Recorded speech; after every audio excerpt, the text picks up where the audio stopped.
Hello, and welcome Hello. to Sci-Fi Author Chat. Welcome, Ciel Pierlot. Hello. Thank you for having me. Thanks for joining. I know Ciel as being one of the debut authors for 2022, 23, 24 as a group of us out there. And she's got this fabulous rockin' space opera, Bluebird, out from Angry Robot, available now. And this is taking off all the boxes for me. But before we get into that, I will introduce the crowds to you and your background. So, Ciel Pierlot is a writer, editor, artist, gamer, and physical form of a non-committal hand gesture. I love it. Thank you. Thank you. Yeah, you're primarily sci-fi novelist, and your debut novel Bluebird came out in February via Angry Robot. So I looked at your art. You have a wonderful set of illustrations on ArtStation. Oh, yes. Thank you. I haven't updated that in a while, actually, but It's pretty awesome though. So it's at ArtStation slash Ciel Pierlot, and that's CIELPIERLOT. So, and you can also be found at Twitter at CIELPIERLOT. So, again, welcome. So, Bluebird, I want to jump into that and then we'll get into some other questions. But like I said, this book is so much fun, and I don't know. It feels like I've been waiting for this one. I don't know if that makes sense, but lesbian gunslinger fights spies in space. I mean, I'm already in. Three factions vie for control of the galaxy. Rig, a gunslinging, thieving rebel with a cause, doesn't give a damn about them, and she hasn't looked back since abandoning her faction 3 years ago. That is, until her former faction sends her a message. Return what she stole from them, or they'll kill her twin sister. Rig embarks on a journey across the galaxy to save her sister, but for once she's not alone. She has help from her network of resistance contacts, her taser-wielding librarian girlfriend, and a mysterious bounty hunter. If Rig fails and her former faction finds what she stole from them, trillions of lives will be lost, including her sister's. But if she succeeds, she might just pull the whole damn faction system down around their ears. Either way, she's going to do it with panache and pizzazz. So that is one hell of a blurb there. thank you. Thank you. I only came up with most of it, I will admit. I mean, you are also, can I just say you're also an editor? As I, Yes, I do freelance editing. A lot of it is for free. that's amazing. I'm in a lot of I'm in a lot of fandoms, actually, and I get a lot of people who oftentimes I only barely know, who write a lot of fan fiction and want to move to traditional publishing. And I just edit their stuff for free all the time. So I decided that I might as well become a freelance editor since I have so much goddamn experience. That's amazing. And very much needed. I always say the editors are our heroes. So I love that. And obviously, like, you know what you're doing. You edit and you write, and you're an artist. You get the whole polymath thing going on. I love it. So, but now I want to find out, when did you know, or at least suspect, you wanted to write science fiction? Oh God, that's a good question. I mean, one of the reasons I help a lot of people I know go from fan fiction to traditional publishing is that was my path. I started writing fan fiction uh, ages ago. I don't know. It was garbage. It was like funny, stupid, just like crazy OC insert anime fan fiction. Awesome. And then around when I started college, I started moving into like video games, science fiction, fantasy games, and started writing fan fiction for that.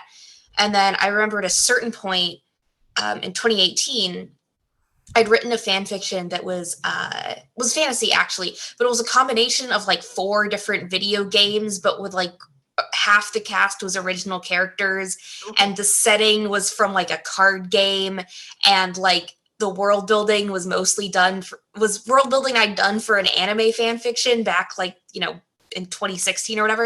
And I wrote it and I was like, this resembles literally none of its source material.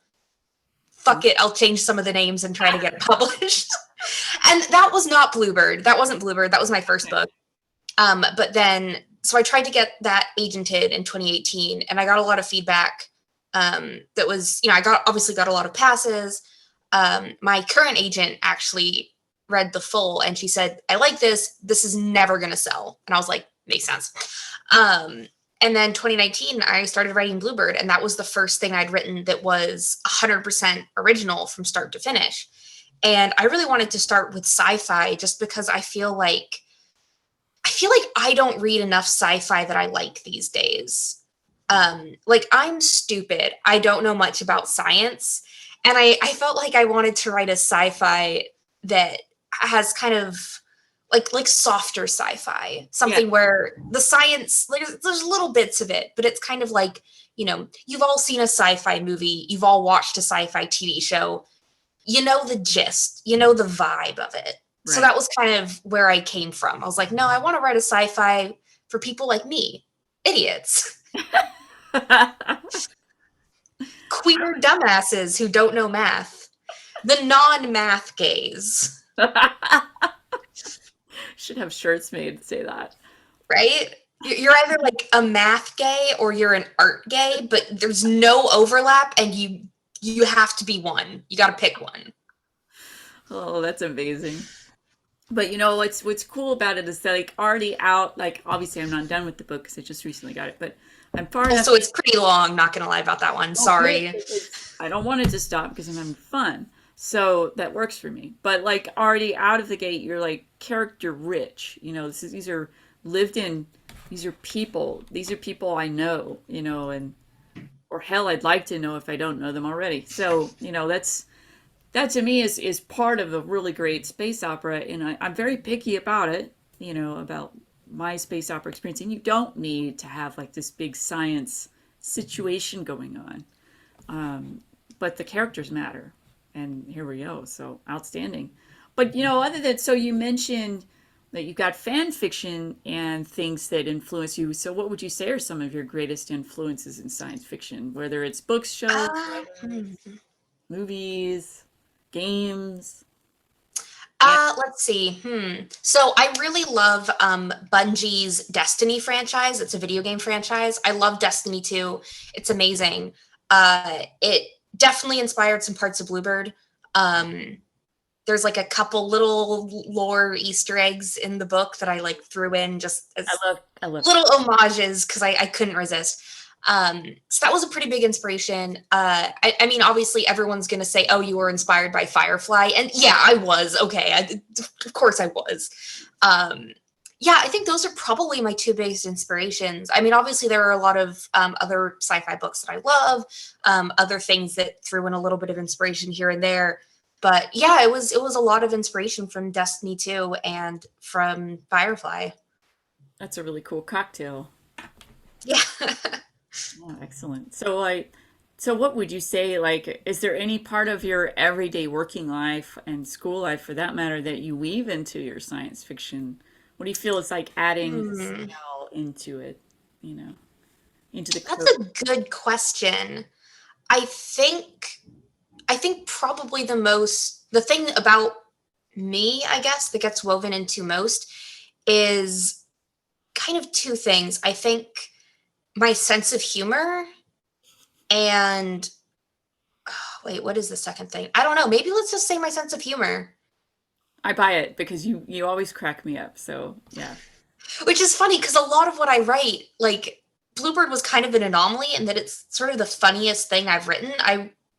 In most of my writing, I write things that are uh, a little more heavy, a little more like a little less serious, a little more like makes you cry rather than makes you laugh. So Bluebird was kind of an experiment for me in a way that hopefully paid off. So Yeah, it looks like it did. So it's got some high praise, and the cover even says, "Stunningly assured, a rollicking space adventure with a lot of heart" from Tom Pratt, Hugo Award-winning author of The Wrong Star. So that's quite the blurb there. You got some, yeah, I was so happy to get blurbs from people. Like yeah, even if you only just get one or two blurbs, there's something just so wonderful about it. Like, oh, somebody read my stuff. exactly. Yeah, and then it's just also it's something that we would eventually probably do for someone else too down the line. Hmm. Sort of handing like, here you go, you're in the fold. Hand put your hand back, pull another person into the fold. It's a Yeah. good club. Welcome to the club. Yeah, good club to be in, right? Space opera writing and science fiction, well, speculative fiction generally. So, Mhm. Very cool. So what are you currently working on? So currently I'm working on a lot. Uh, my next book, hopefully, fingers crossed. My next book is finished. It's on submission. It's been on submission for about a month now, just over a month. Early. I'm not sure. Yeah. So early in the submission process. Any editors, if you're out there and want to read something that's got like sexy queer gothic vampires, you know who to hit up. Anyway, uh, so Awesome. the hopeful next book that I put out is going to be more fantasy. And then I'm working on potentially another sci-fi thing, um, and also potentially a sort of like magical murder mystery. Ooh, Yeah, so the sci-fi thing, I sort of pitched it as like Fae in space. Uh, nice. Sort of got like all the don't tell them your real name, don't eat their Yes. food, they steal children, but like in a trap you into a complicated legal contract kind of way. And then the other one is, yeah, like a magical murder mystery type of thing, very locked room, there's a killer amongst you, Cool. uh, Aha. like classic murder mystery.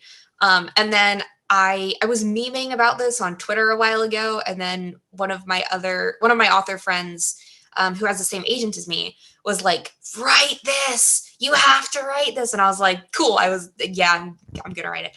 Um, Cool. Completely out of genre for me. A Pride and Prejudice sequel about focusing on Lydia. Awesome. I Yeah, love no idea if that's ever going to be a thing, but I'm sort of noodling on that in the background. I like that kind of stuff. Like you're like me, you're writing cross genre. It's a lot of fun. Like you'll just get like inspired by one character and could spin an entire universe around that one character that you love. Oh, absolutely. I mean, Bluebird was spawned by Riggs guns. There you go. There's always like that one little nugget of something, and you're like, I need to do a book about this thing, and then everything Right. just kind of happens around it. Yeah, that's how I operate too. It's a lot of fun, right? Because you get to play in all sorts of playgrounds and just go crazy with it. Oh And yeah, then, it's almost like a puzzle figuring out how you want everything to fit around that. yes, it is. It's very much like a puzzle. It absolutely is. And kind of like someone, I talked about someone recently about this that I approach a novel as a puzzle and I put out the outer edges first and then I'm working to Ooh. fill in the middle. More like I know the beginning, the end, the framework. And I Mhm. know the plot, but I have to fill it in. And there's room for some excitement if you can't quite find the right pieces until you keep searching. So, and then suddenly they all fit. So, Oh yeah, I totally relate to that. There's something just so fun about like piecing it together. yes. Well, especially for a mystery book, that's even better because then you're piecing your own mysteries you're writing, and then readers are piecing that together too. So that's really cool. Well, I can't wait for this stuff. I Yeah, want to I'm hoping I can all manage to write it. I know. So you're busy because you've got school going on, and so how do you structure that writing time? How do you carve out the time?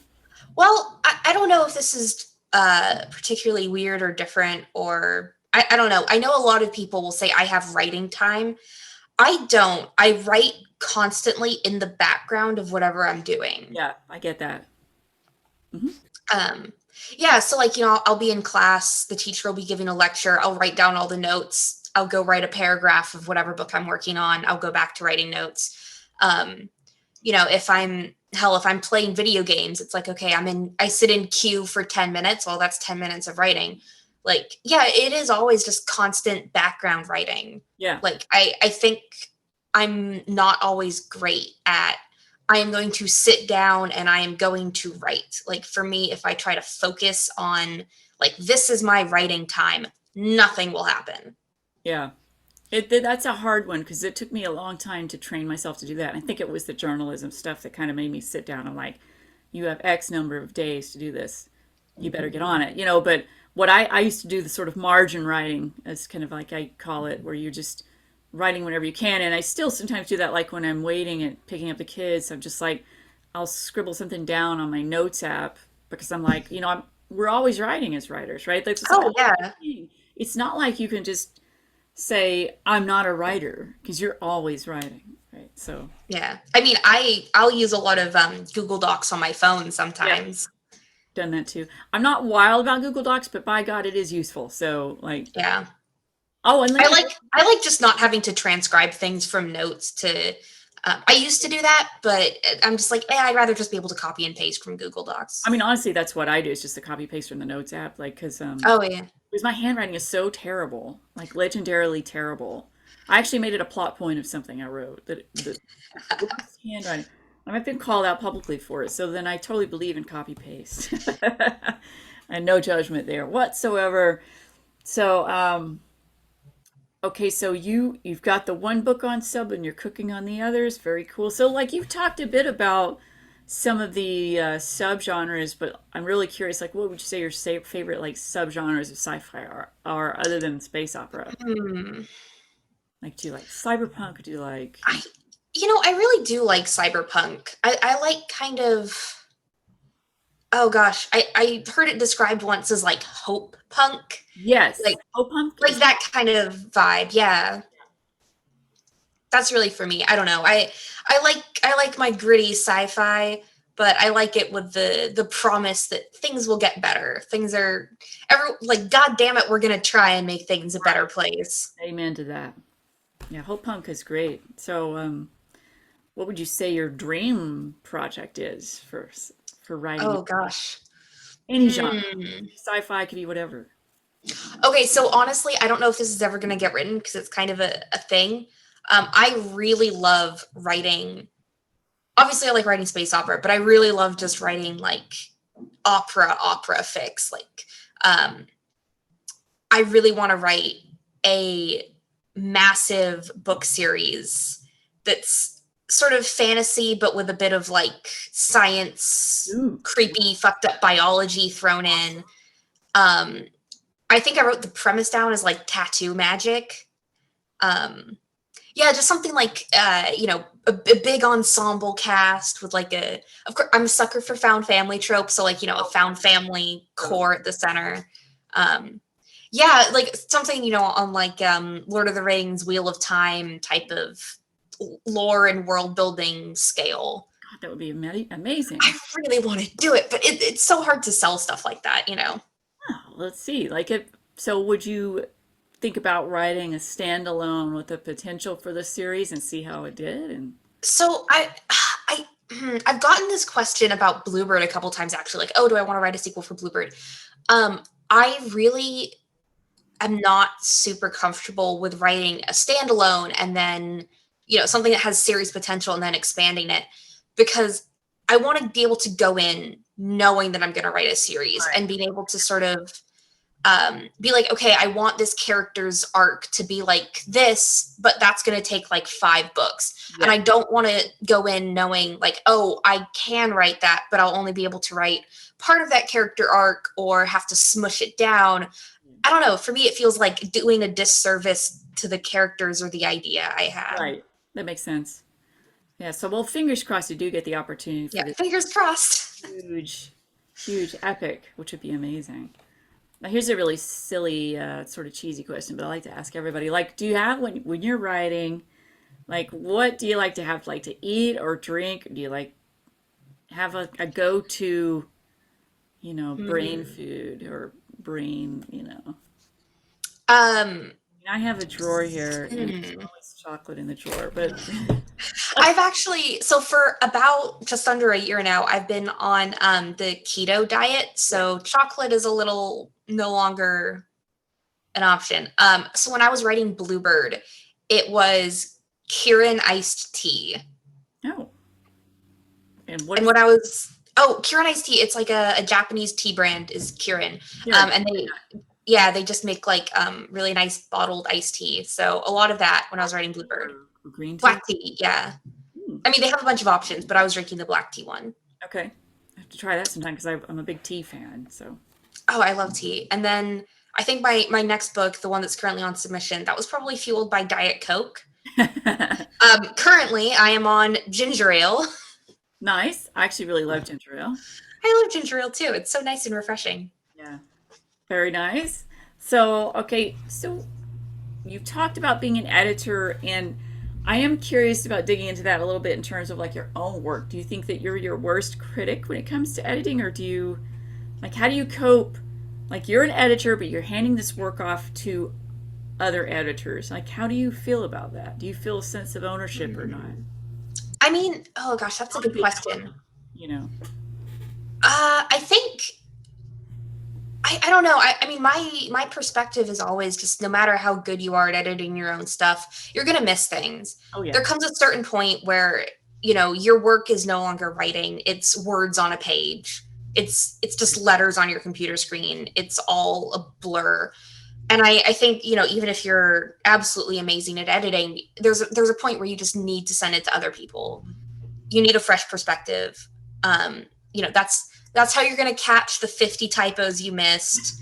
That's how somebody's going to be like, hey, you never actually explained this one thing, and you realize that it was explained totally fine, but in your own head. Right, not on the page. Yeah. So I don't know. I mean, I'm always happy to send my work off to somebody else, even, you know, like I have a very editorial agent, which I absolutely love. That's So awesome.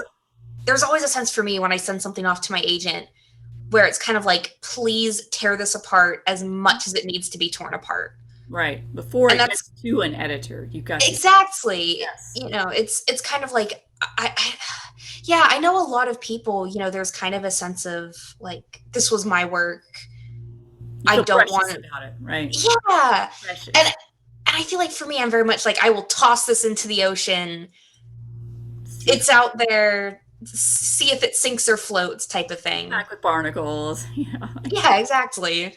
Comes back with a note that says, this entire chapter doesn't make any sense. Slaps it with a tentacle. Yeah, Anyway. exactly. Get that out of here. Yeah, well, I think that that's a great approach to it because I do feel like so many times we feel that precious ownership of that manuscript and like there's a line, right, where like you're like, yes, please tear it apart, but also then you're like, well, wait a minute, it still has to be my story. So you got to walk that line and have that dance with that editor. And Mm, editors, the idea is to guide and not chide, and make the book better. So it's refreshing to know that you have somebody that you can give that book to before it goes on submission and get it. yeah. That's like a new thing for me. I just got an agent.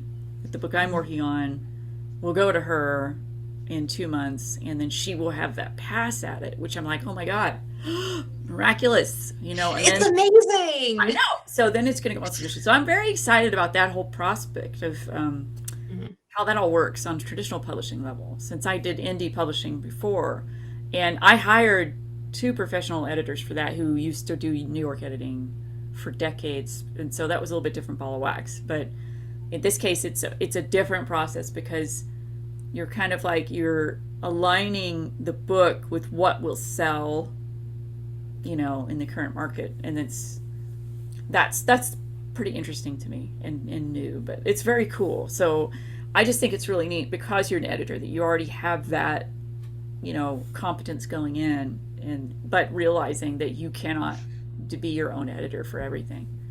So Yeah. it's It a was actually really amusing. Part of the problem with being a professional writer who also is in college is that sometimes universities will require you to take an introduction to writing first level English class. Uh, you're like, so I missed a class session and I emailed the teacher to be like, hey, sorry, I was sick. Like, my bad. And she was like, oh, don't worry about it. The only thing you missed is in class today, you were sharing the current essay you're working on with the rest of the class. So if you want edits and feedback from your classmates, here's what you should. And I was like, nah, I'm fine. Don't worry. I got it. Don't worry. I know how to edit my own stuff. We're good. that's pretty awesome. So terrific stuff. All right, now here's a curveball for you. So, what's the one thing that would tip people off to your being human or not? So, like a reverse Voight-Kampff from Blade Runner, like, okay, let's start with how would people know that you're human, that you're you? What's Hmm. That's a good question.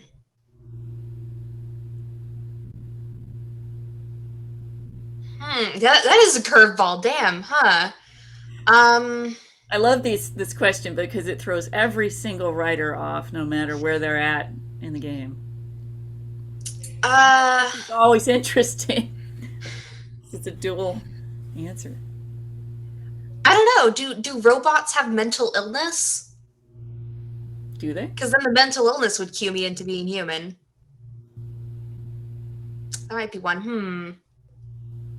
Well, okay, so if that's the human part, then what would make people think that you're a replicant or not human? What's like a trait or a habit or something that you do that is very, you might not pass that void comp.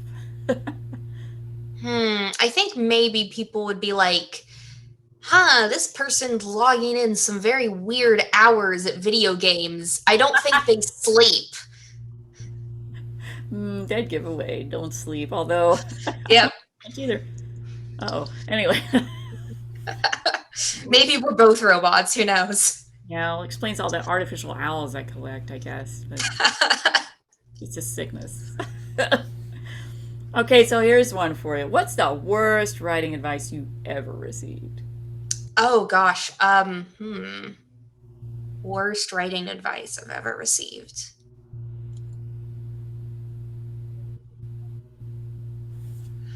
I know I've received some really bad writing advice. But now that you ask, I'm like, can I think of any?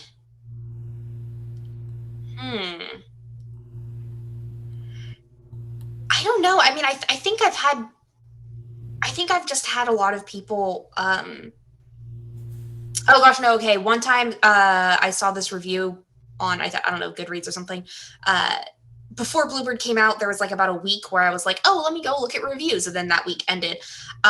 Somebody posted a review or something that was like, this writer would be good if she stopped writing so many female characters. I'm sorry?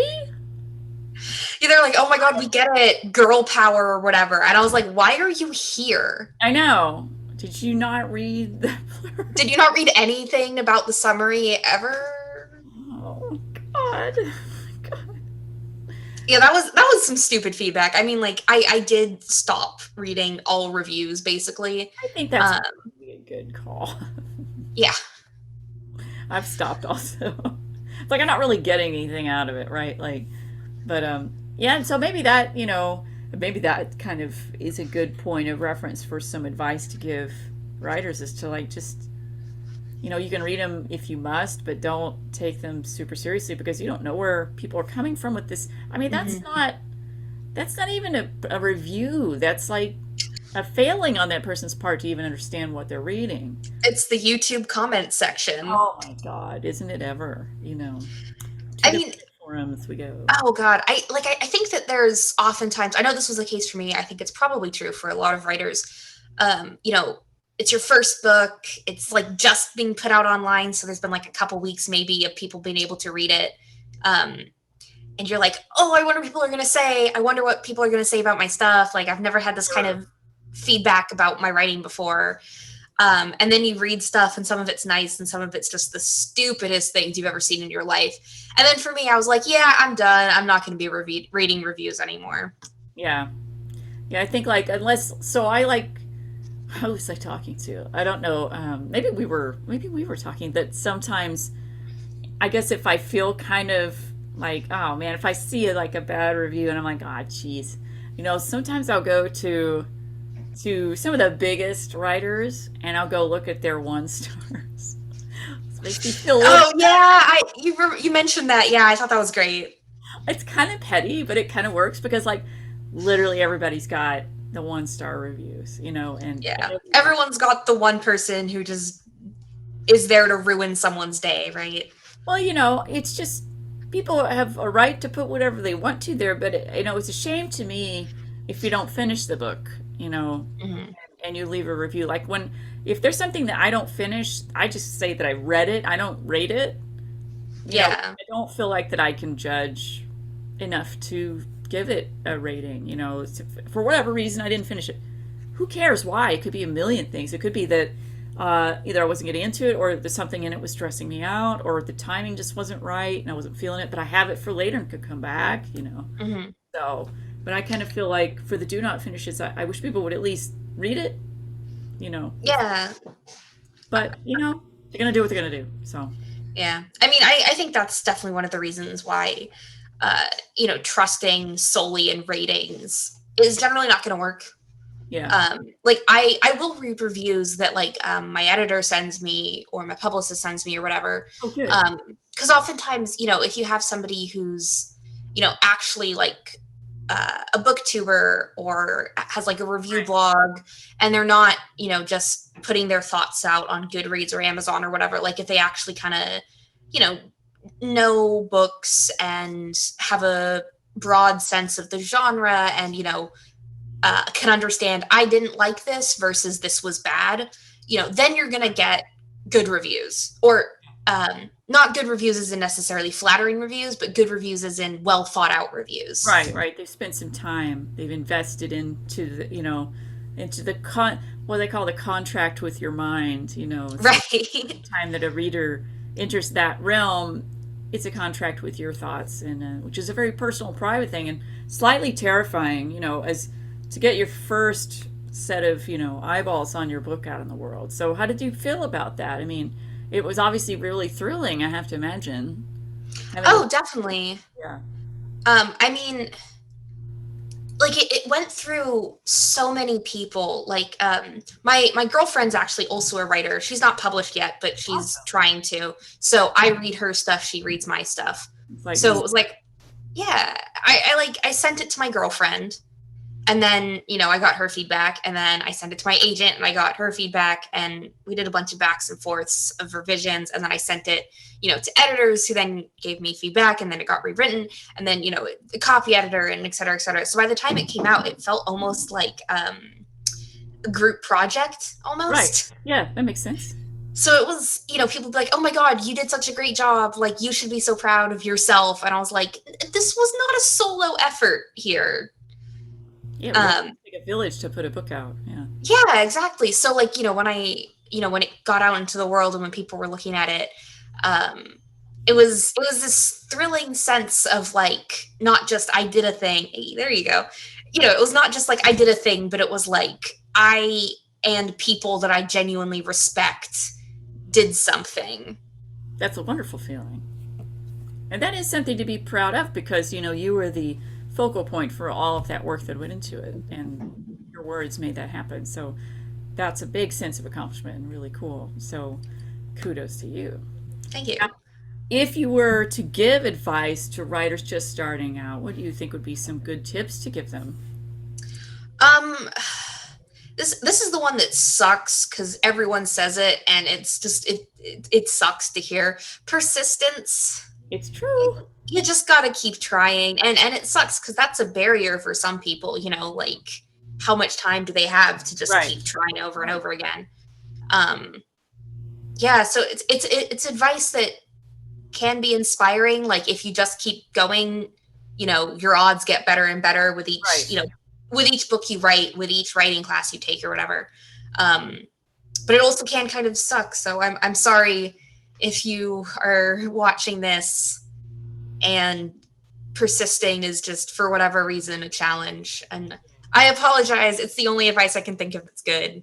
Well, and it's pretty, it's pretty right on, and it's universal, because you have to get it done. It's the book that's in your head is great and all, but the idea is to get into the world, and there's a whole cascade of things that have to happen to get it there. And like you said earlier, you had another book that you had written that was not going to be your debut. That's just how that played out. So, and that's although actually it did get rewritten. That's my book currently on submission. Yeah, it got totally rewritten though, but that's okay too, because like that means it was never a wasted effort. Mm-hmm. Because now you're using that as a reference for future work, and that's outstanding. So. Oh yeah, I mean, what's the phrase? Like trunk novels. Like something you write that doesn't sell, but you put it in your trunk. Yeah, like everything you write, even if you think it's, a failure or not successful, it forms the pillar of the next thing you write.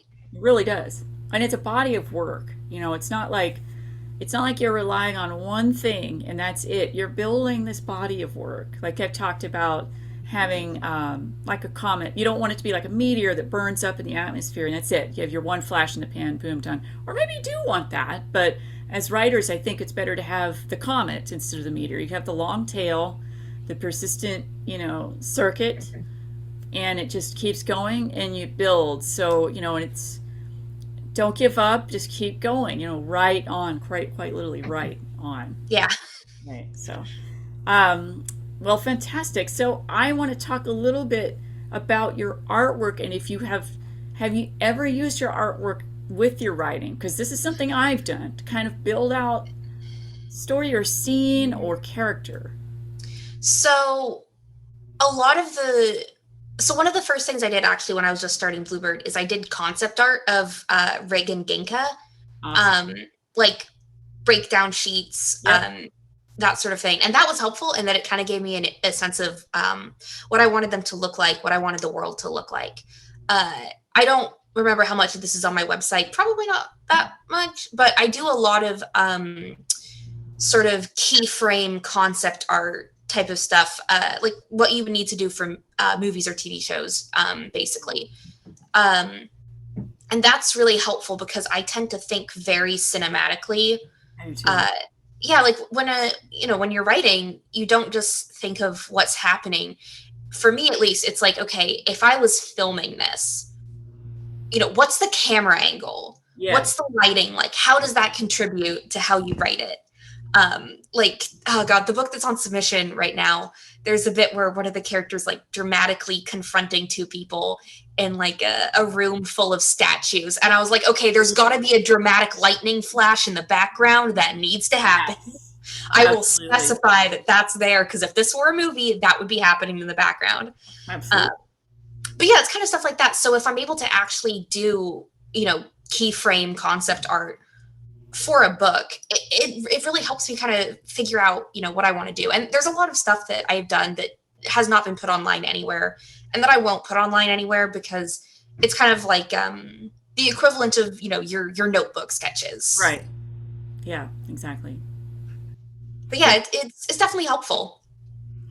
I think it is too, and I'm mostly analog art. I've done very, very little digital art, but I am curious what you use. So it is actually currently right here. I see it. So I use a Wacom Cintiq. I do actually have 4 years of training in traditional fine art. Fantastic. So I have done all of the, traditional painting. I've done, acrylics, oils, gouache, watercolor, sketching, charcoal. I've done all of that. Um, and but I decided to settle on digital art in part because, I live in a small apartment. It's easier to just have Yes. one art thing Yep. and then, store everything on my computer than it is to have physical paintings lying around. Exactly. Uh, I see. I have and a yeah, large portfolio or two that agrees with you. So I used to have my art portfolio, but I ended up just taking photos of it mostly and having to get rid of it. I just moved too many times. It I know wasn't going to that's last. Yeah. relatable, very relatable. Yeah, and I need to get some good quality pictures of my stuff too, for that very reason, because it is a lot to deal with. So, Oh, definitely. well, really cool. So, all right. So, I wanted to ask if there's anything that I haven't asked that you'd like for readers to know. That's a good question. Hmm. Hmm. Could be anything. I might need a little more specificity than that. What are you looking for? Well, let's see. We've talked about good and bad advice. We've talked about your writing methods. I haven't asked you the plotter versus pantser because I'm really tired of that question. It is, yeah. And, I think that you've kind of answered in your own way, through what we've been talking about. So I guess in terms of writing and encouragement, you talked about persistence. And maybe let's ask this that if you feel a sense of imposter syndrome, what might you advise people to do? Oh, I don't know. I feel a sense of imposter syndrome all the time. I do too. But how do you cope? Uh, you know, That's a good question. That's a really good question. This one, I don't know if this is replicable by any people, but I mentioned I'm still in a lot of fandom stuff. Right. I still write fan fiction. No one will ever find it. It's under a pen name, and you don't want to find it. It's of mixed quality. But I'm in a lot of fandom Discord servers and chat groups and everything with a lot of people who are fic writers and oftentimes do want to go into original stuff. And I think helping with imposter syndrome is being able to kind of encourage them and to see people who don't have any idea where to start. And nobody has any idea where to start when you start out. Like Exactly. Traditional publishing especially is kind of it's complicated and not easy to learn how it works. So I think being able to kind of guide people down what they would need to do in order to get published. Like, okay, do you have a book out? Like, do you have a book that's ready to go? Okay, so you're going to want to start querying. Here's what querying looks like. Like that kind of stuff. I think being able to help other people helps with imposter syndrome. I absolutely agree, because like you said, we all start from, somewhere, we don't know. Yeah, It's not like we're born having this knowledge of how publishing works. and it can be hard knowing that you know a lot more. It can be hard knowing that you know things now. It's hard to look back and think, oh, I've learned so much, because you learn it gradually and over time. But, going back to talk to somebody who has the same level of knowledge, nothing that you did when you started, and be able to be like, oh, I have learned things. I do kind of know what I'm talking about. I think that's helpful.